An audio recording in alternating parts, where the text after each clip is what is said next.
Why is Bosnia and Herzegovina a poor state? That is something I will try to explain to you in this video. Because despite its rather big, rather, you know, considerable natural resources, such as a vast array of woods, forests, many rivers, a lot of natural water springs, different mining ores, rich in ores, yes, always has been. There used to be a lot of silver there back in the day, and because of that, it in the Middle Ages and in the times of Renaissance, let's say, it was called. It gained the epithet of Silver Bosnia. Yes, but what happened? Well, of course, we must go way back to the Ottoman times. The Bosnian medieval state collapsed, and it had grown weaker by the time the Ottomans came and conquered it.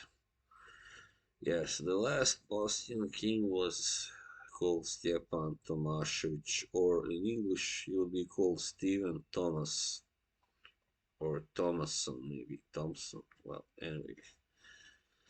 All right, so that was in sorry, 1463 when he was executed by the Ottomans and they took over the country. What happened is that the Ottomans didn't really, when the Industrial Revolution happened in the late 1700s, the Ottomans didn't really believe it, so they didn't implement any of those changes, any of the revolutionary, you know, methods of industry in the countries that they either in their own country, which is today Turkey, of course, or in any of the Balkans countries or Eastern European countries which they ruled. So that's why they kind of, lagged behind. That was one of the first reasons why Bosnia Herzegovina, started to fall behind. It's, for instance, Croatia, who was ruled by Austria, Hungary, and Slovenia. They had this, implemented industrial revolution did happen there before than in Bosnia or Serbia or today's or Montenegro or North Macedonia. Well, anyway, then we come to the end of the Ottoman times. In 1878, Austria-Hungary took over and they started building up Bosnia considerably. Yes,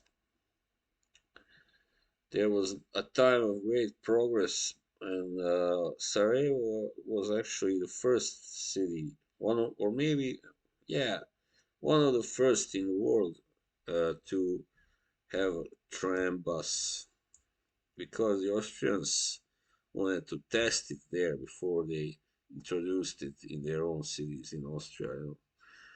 So yeah, anyway, but unfortunately they didn't stay there long enough to really transform the country into a modern European country. Yes. Um, then in 1918, the end of the First World War, Austria-Hungary lost the war, and they were driven out by the Serbian army, and yeah, mainly, yeah, and then there came the first Yugoslavia, which was a kingdom, where Bosnia wasn't really treated as an equal part, and there wasn't that much, didn't see much progress there, really, you know. And then it came the Second World War, and a lot of the heaviest battles took place, or most of them actually, in Bosnia because of the terrain. Because Tito and his partisans, Tito took advantage of the mountainous terrain because he knew he could best defend himself up against both the Germans and the other like fascists, domestic fascists, the Chetniks and Ustashas.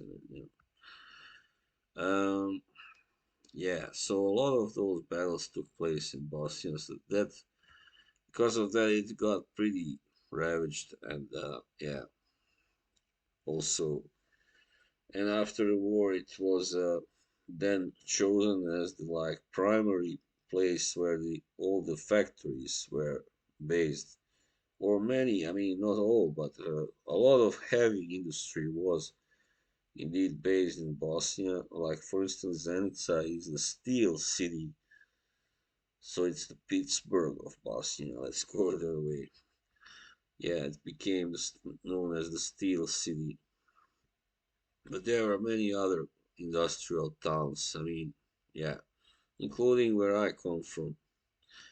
And yeah, I mean, but the problem was that there was not enough. Still, it's forestry and mining. There was mining, of course, but it wasn't really exploited well enough even then.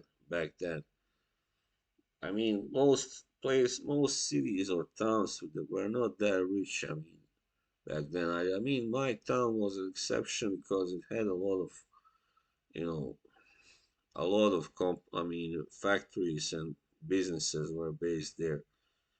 It really grew in the 70s, but a lot of the other towns were not very prosperous, because of they're just the way that it was the Marxist ideology that prevented them from really taking advantage, I guess, in the capitalist way of its resources, which were and are still rather vast for a small country, not a big country. Yes. So, and then of course that civil war, that dreadful civil war happened, and of course after that, there was just no way back. I mean, even today, there's just too much corruption in Bosnia and Herzegovina. And even though the private sector has developed, I mean, there is a lot of kind of, if you go there to any bigger town or city, you will see a lot of malls and shops and, cafes, bars, whatever, whatnot, restaurants. it looks it looks nice. It looks almost like a rich country on the surface. It looks like a country that is not poor at all. However, one thing is that actually that not that many people can afford really to go. I mean, another thing is that prices are lower actually than everything is cheaper than in the EU, for instance. And but still, I mean, many people cannot really afford to go out. I mean, all the time. And if they go out, they buy one coffee and just sit there for hours, a couple of hours at least.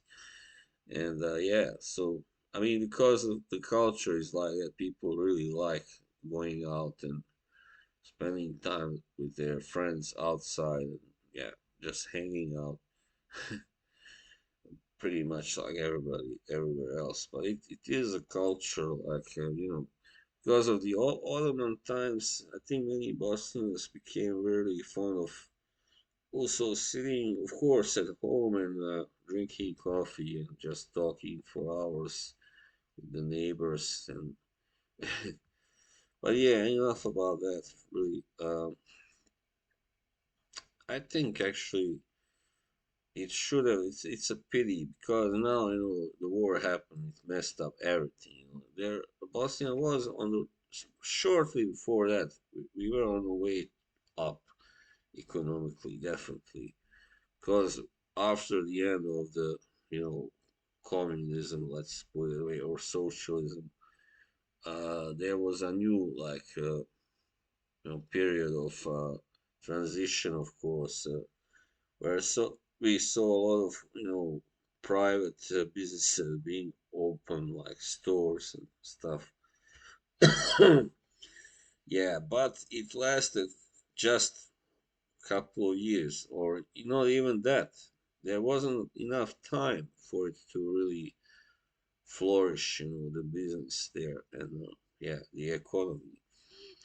But the problem is that in the 70s and the 80s, but I think Bosnia had really its best time and the best growth economically. I mean, you know, yeah, despite what I said that there were many poor places, it actually doesn't apply mostly to small towns because all the bigger towns had, you know, the industry and other things, which made everybody, everybody had a job and a good enough salary.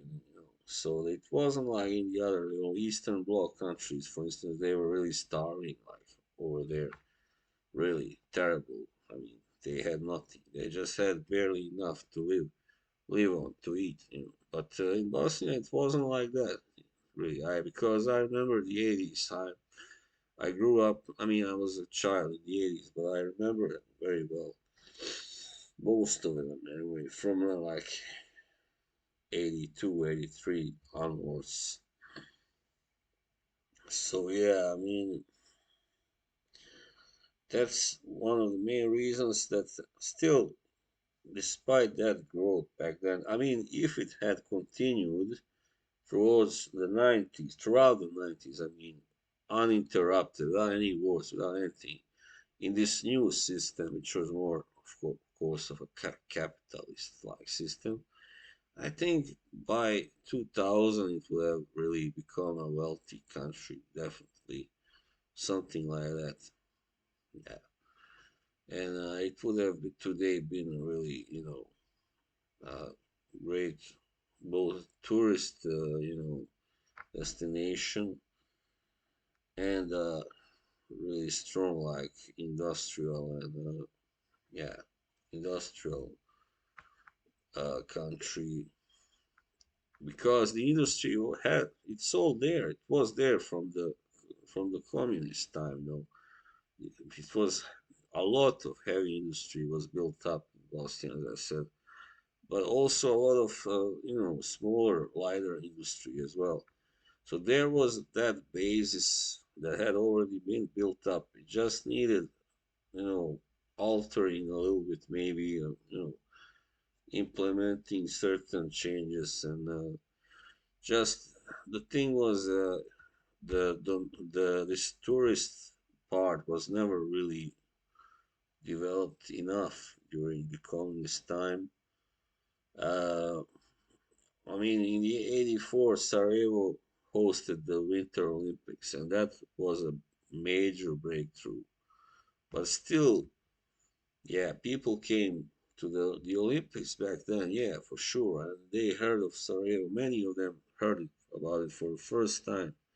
However, because of this system, I don't think that many were keen on really going there. For instance, Americans, they knew it was a socialist, not a capitalist system, and they weren't really keen on investing or anything. And because of that system, they could not invest either.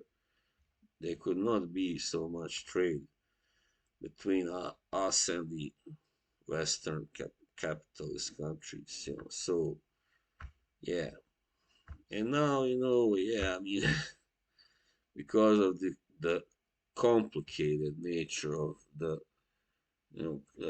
whole political uh, system and how the country is divided in three actually is I mean it is not attractive for anybody to really invest a lot of money there. So yeah, I mean of course, I mean for instance they still invest, Americans invest in the federal part, the Bosnian Croat part, while the Russians have invested in the Serb part. Yes, they have, definitely, but it's still not enough. I mean, so I don't know. It makes it all even more complicated. The fact that you have the Americans in one part and Russians in the other. So, I mean, but yeah, I mean, I don't know really the solution. I'm not here to talk about a solution, but I'm here to.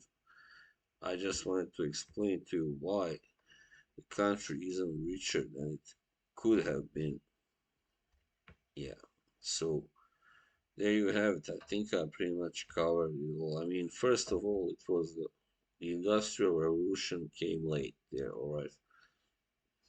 But all right, that could have been, it didn't should could didn't have to, you know, affect the whole thing so much. But still, it is one, major kind of reason or factor.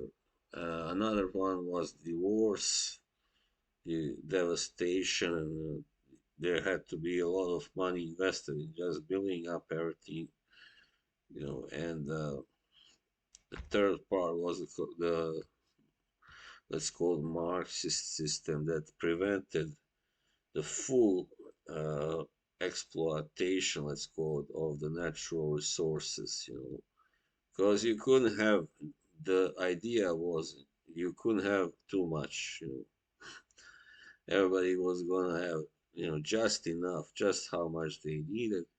So there couldn't have been any private companies and stuff like that. Everything was state owned, and that is not good. Really simple as that. And yeah, so that's why we got, you know, we got screwed. Simple as that.